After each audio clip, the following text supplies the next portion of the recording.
Aslema, bonjour tout le monde. En fait, je suis là donc à cet bel événement d'art et de technologie et je vais entamer directement donc ma présentation. C'est quoi ça? Ça commence. Ça commence. Fini l'équipe organisatrice. Qu'est-ce que vous m'avez fait? Donc c'est ma caricature. Je vais jouer le jeu. En fait, ça c'est une caricature que j'admire. Et toutes les caricatures les anti ont des histoires. Les histoires que j'ai vécues dans un cadre très particulier avec mes étudiants. Regarde l'exemple de la caricature Héli. La caricature Héli, j'étais en mode galère, je râle dans la salle. Et je demande à mes étudiants pourquoi ils n'ont pas, je leur ai donné un travail, ils n'ont pas fait convenablement. Et je tombe sur un étudiant que je tiens à remercier pour cette caricature. Il ne réagit pas. Avec son carnet de croquis, il est en plein. Et je me suis dit, qu'est-ce qu'il a? Il ne s'intéresse pas à ce que je dis. Et qu'est-ce que tu as, Hamadi? Et je découvre cette belle caricature que j'admire. Voilà. Merci Hamadi Ben Slimé, donc un des étudiants de Netherlands. Voilà, pour se calmer un peu, et à la mémoire de Steve Jobs, donc je vais passer cette vidéo. I've said this before, I thought it was worth repeating. It's in Apple's DNA that technology alone is not enough. That it's technology married with liberal arts, married with the humanities, that yields us the result that makes our hearts sing. Voilà. Donc, merci Steve Jobs et à sa mémoire. Vous voyez pourquoi Steve Jobs? Donc, Steve Jobs, il a cumulé deux choses. Déjà, le message, il est très très clair. Dans l'ADN de Apple, c'est la haute technologie. Donc, il faut marier. Donc, la technologie, elle n'est pas suffisante. Il faut la marier avec l'art et l'art libéral. Et chacun a sa définition de l'art. Ok? Donc, pourquoi c'était ma source d'inspiration pour ce speech? Parce que Steve Jobs, vous connaissez tous, c'est le cofondateur de Apple. Et en plus de ça, il est aussi le cofondateur du plus grand studio d'animation 3D, et c'est Pixar Studio Animation. Donc, cette personnalité, cette star mondiale qui a réussi, que je considère c'est une success story, donc elle a pu trouver son équilibre dans la technologie et l'art. Et j'ai intitulé mon speech Dancing Between Art and Technology. La danse entre l'art et les technologies. Parce que c'est ça, mon expérience était vraiment... J'ai voulu schématiser, j'ai essayé de creuser, de chercher, de faire des recherches pour ce speech. Comment je vais, moi, la technicienne, la technologue, l'informaticienne de formation, donc je vais présenter ma modeste expérience de ce mélange de la technologie et de l'art. Et j'ai intitulé donc mon speech Dancing Between Art and Technology. Une autre fois. Donc c'est... Mais qu'est-ce que vous avez, l'équipe organisatrice? C'est pour cette raison, Ahmed, il n'arrête pas de me téléphoner. Madame, votre PowerPoint. Madame, s'il vous plaît. Donc c'est... Et ça, c'est une... Parce que moi, je partage tout avec mes étudiants. Quand ils m'ont proposé donc, le club Info Plus de la faculté des sciences, قالوا لي Madame Chalbi, راهو مش نحبوا ماذا بينا donc تعمل لنا un speech autour de l'art et de la technologie. Et là, c'est ma pépinière d'expérimentation et mon labo d'expérimentation et de recherche. C'est le labo où mes étudiants y travaillent. Ce sont les ateliers donc, pratiques de mes étudiants. Et à chaque fois, je partage tout avec eux. Donc, je leur ai proposé donc, cette thématique. Ils ont apprécié. Et un parmi les étudiants, comme d'habitude, donc, il m'a proposé cette belle. Et moi, je la trouve belle. Je ne sais pas, Ntouma, comment vous la trouvez? Comment vous la trouvez? Et en plus, ça me ressemble ou pas? انا راني ما نعرفش نشطح هكاكا. انا ما نعرفش نشطح هكا. Donc c'est mais dans la caricature, donc entre le crayon et la souris, donc et cette danse, et je tiens à remercier Emmanuel, et je l'appelle à chaque fois. Tarf, il est tellement, cet étudiant, il est tellement passionné par le dessin. Il est en formation 3D actuellement. Il est tellement passionné par le dessin. Et à chaque fois, donc c'est, il fait donc c'est à chaque fois, donc je vois à travers son carnet de croquis, il me ramène un croquis et vraiment, il me laisse partir très très loin. À chaque fois, je l'appelle mon très cher Emmanuel. Voilà. Inch'Allah, je n'aurai pas de surprise. Zied. Inch'Allah, je n'aurai pas de surprise. Inch'Allah. Voilà. Donc, j'ai essayé de schématiser donc, ma modeste expérience entre les 0 et les 1 et les pixels. Et comment, à travers cette danse, je vais pouvoir trouver mon rythme entre le binaire et les pixels. Et là, je suis sortante diplômée en 89 de la faculté des sciences de Tunis. Et c'est une fierté pour moi aujourd'hui de faire partie, d'intervenir au sein d'un club de la faculté de sciences de Tunis. Ça me touche énormément. Voilà, donc sortante ingénieure de la faculté des sciences de Tunis, je continue mes études. J'ai découvert en moi une passion pour l'enseignement. Je la formation à l'École nationale des sciences de l'informatique et pour devenir enseignante. Et en 98, je suis dans un stage pédagogique au Canada et j'attrape le virus des pixels et le virus de l'image. Et mais c'est un très bon virus, mais à l'époque, je ne savais pas. Je vais un stage pédagogique et je vais donner des cours entre l'Université Laval et le Collège Limalou. Je me trouve dans les bibliothèques, les bouquins de génie logiciel ou de développement Java et de Photoshop, Adobe Classroom. Je ne sais pas cette attraction, je ne sais pas pourquoi. Et j'ai commencé à partir je m'excuse. Donc à partir de cette expérience, après 3 mois, j'ai de Tunis. Donc c'est avec mon rapport en génie logiciel et tout ça, parce que je suis censée préparer un rapport à présenter, mais de l'autre côté, avec quelque chose qui se passe dans ma tête que je n'arrivais pas à comprendre. Et je me suis dit, après tout, c'est quoi? Photoshop, c'est un programme. Flash, c'est un programme. Illustrator, c'est un programme. Et pourquoi pas une enseignante universitaire qui maîtrise le développement en colchette. Rien ne me cherche les logiciels et donc, et je me suis mise à passer des nuits blanches. Donc, entre les tutoriaux sur le net et les bouquins et tout ça pour découvrir ce monde. Je maîtrise l'outil. J'ai eu une maîtrise de l'outil.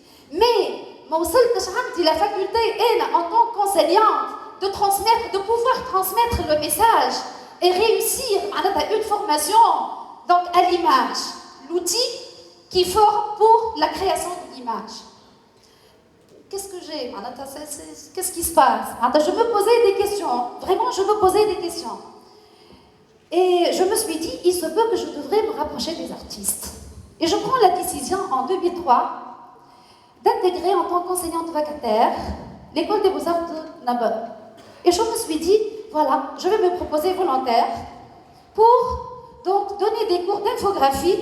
Je savais très bien qu'ils avaient le besoin des formateurs qui enseignent l'outil informatique et surtout l'outil infographique. Et je prends cette décision. Et je me présente, et ça c'était le début de l'étincelle. Donc, et j'ai commencé à donner des cours et de me rapprocher des artistes et des graphistes. Mais, c'est bon. Mais ce que j'ai remarqué à l'époque, donc il y avait cette barrière entre l'artiste qui veut rester dans son coin, avec ses croquis, parce que plus ou moins, il ne maîtrise pas l'outil, il a peur à aller vers l'outil. Et entre moi aussi, l'orgueil, l'enseignante universitaire, qui maîtrise l'outil, ok, et l'artiste lui dit non, ce que vous avez produit, cette affiche ne me plaît pas.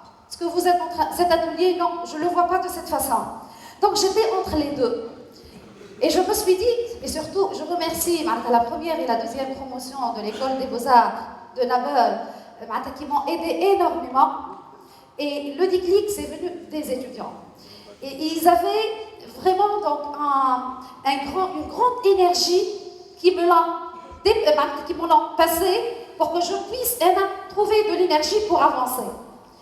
Mais j'ai commencé ma carrière de cette façon, entre les profs et surtout les étudiants. Mais de l'autre côté, ce que j'ai fixé, ce que j'ai dans ma tête, donc j'ai pas pu le concrétiser à l'école des beaux-arts. Pourquoi? C'est à cause de la lourdeur administrative. Donc la lourdeur administrative, tu as envie de faire un festival, tu as envie de faire... Non, il faut être coincé dans la plaquette pédagogique de l'école. Non, ça c'est le ministère, ça je ne sais pas quoi. Donc je me suis dit, je ne suis pas venue pour ça. Je suis venue pour faire de l'expérimentation et pour tester pas mal de choses. Et je me retourne, le pauvre mon mari. Et je dis le pauvre mon mari.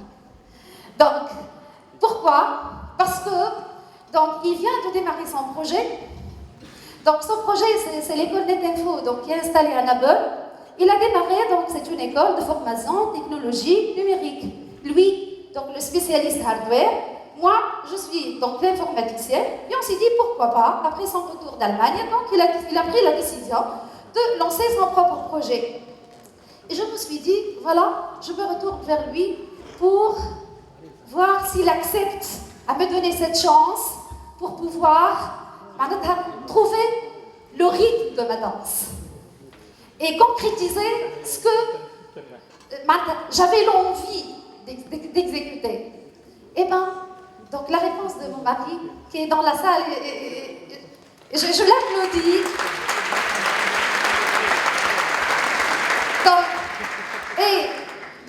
Et la réponse de mon mari, il m'a dit, allez-y, je suis avec toi, et ok, on va courir, je t'autorise de vivre cette expérience et on va la vivre ensemble.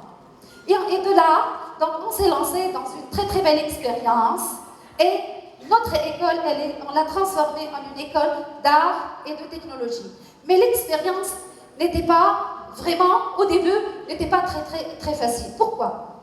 Parce que oui, il m'a donné cette liberté. Mais l'école toute seule ne m'a pas permis de trouver ce bon rythme et de trouver l'équilibre. Allez, parce que on était en mode formation, je me suis retrouvée aussi à organiser des programmes de formation et de travailler avec des groupes restreints aussi. Et je me suis dit, voilà, si je vais continuer de cette façon, je ne vais pas arriver à grand-chose. Et la solution, c'est Créatech. C'est l'association des technologies créatives. Je me dis, il ne faut pas qu'on reste à l'école. Il faut s'ouvrir, il faut partager, il faut échanger, et on a besoin de ça. Ok?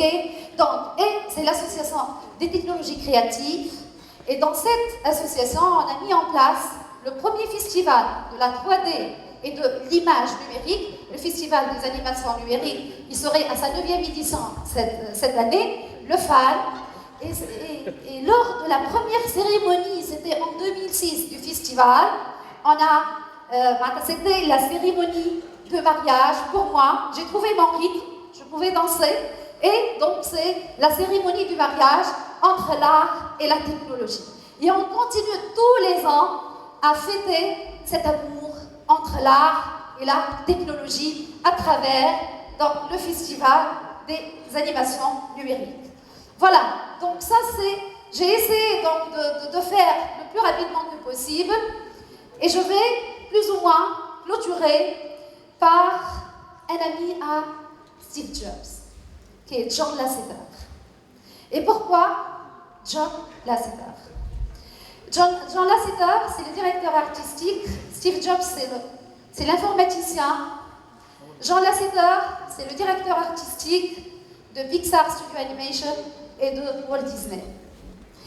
Et John Lasseter, il a mis la main dans la main avec Steve Jobs, l'informaticien d'un côté, le technologue, la technologie d'un côté, et l'artiste de l'autre côté, pour réussir une expérience que je considère pour réussir un projet et des projets, pour mener des projets qui sont réussis et qui continuent à réussir. Et ce qu'il a dit, donc, une citation à Jean Lasseter, que c'est un principe pour moi, l'art défie la technologie et la technologie inspire l'art.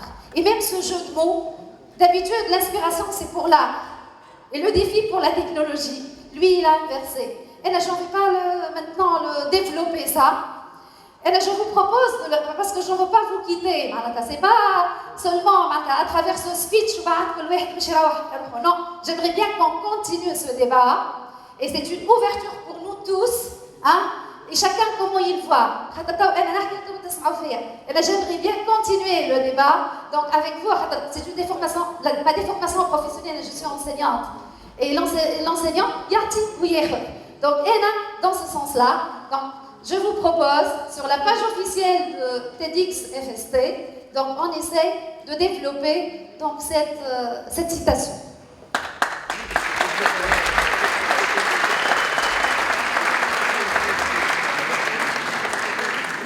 قلت لكم أنا ما نعرف نشطح كان في الكاريكاتور، أوكي؟ Mais ça n'empêche, je ne peux pas intituler mon speech la danse entre l'art et la technologie. Je ne vous offre pas une danse, ok?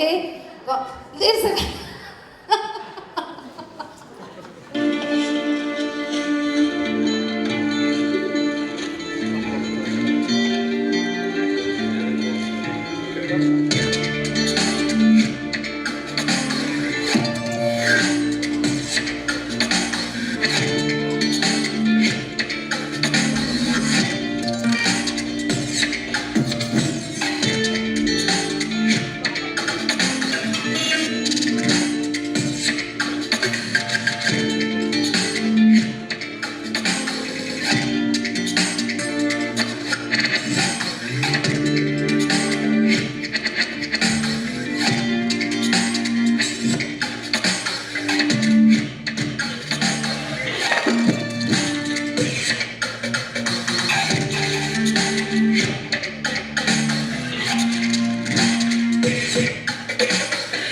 Voilà. Donc c'est Marc-Antoine Locatelli. Donc c'est un artiste danseur qui sait danser avec la technologie. Voilà, donc je tiens à vous remercier. Donc, Inch'Allah ما كانش شادين عليكم. Et كما قلت لكم نقعدوا en contact sur la page officielle de TEDx FST. Et à très bientôt. Inch'Allah, je vous souhaite une très bonne année 2014.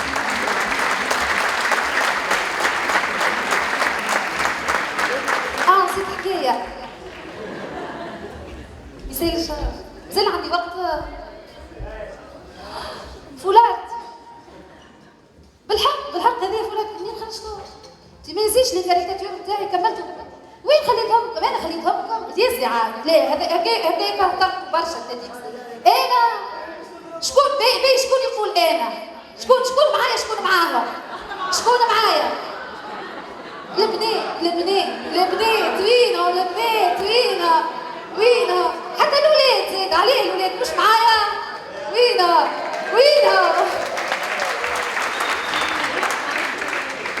عليه انا تو لا مازال عندي وقت ولا وينه الانيماتور عندي وقت باهي يقولوا لي هذه منين جبتوها سينو انا باش نتغشطها منين جبتها قول لي منين جبتها انت ما تنسيش الكاريكاتور هكا تحطوني تو انا هكا انت باش عملوا لي مشاكل مع راجلي برافو هكا انا نشطحها شنو الحكايه هذيا انت هذه تو كاريكاتور بربي تو سامحني تو هذه تو بربي هذه كاريكاتور صارت في الاتوليه في نتنفو خارجه لهنا حبيت نوريها لكم انا عطيت اكزومبل برا باش تعرفوا شنو ليتا ديسبري نتاعي هكا هو سيتو هي قلت لكم شكون عطاكم لوتيليزاسيون سي صابر شلبي اسكو سي داكور لا تقولوا لي هذه شكون عطاها لكم وشنو فيه طرابش وشنو في وسط الطربوش نعرف عليه انا شنو اللي في وسط الطربوش لا انا باش نقول لكم انتم ما جبتوه هذا لا ما نحبش نسمع انا هذا منين هذا منين شنو الطرابش هذوما شنو الشويش هذا بربي اي هذه لا تكنولوجيا لا تكنولوجيا لا هذا سي نوغاسين هذوما نوغاسين كلمة سوا معناتها كلمة سوا التكنولوجيا كلمة سوا كل شيء احنا اللي راسين نتاعنا توانسة ونقعدوا توانسة وكلمة سوا وين مش نوصلوا ديما جذورنا هذه اسمع تو مازال عندي وقت وين ولا لي ما عادش عندي وقت تعجبني انا البوبليك صراحة ما نحبش نروح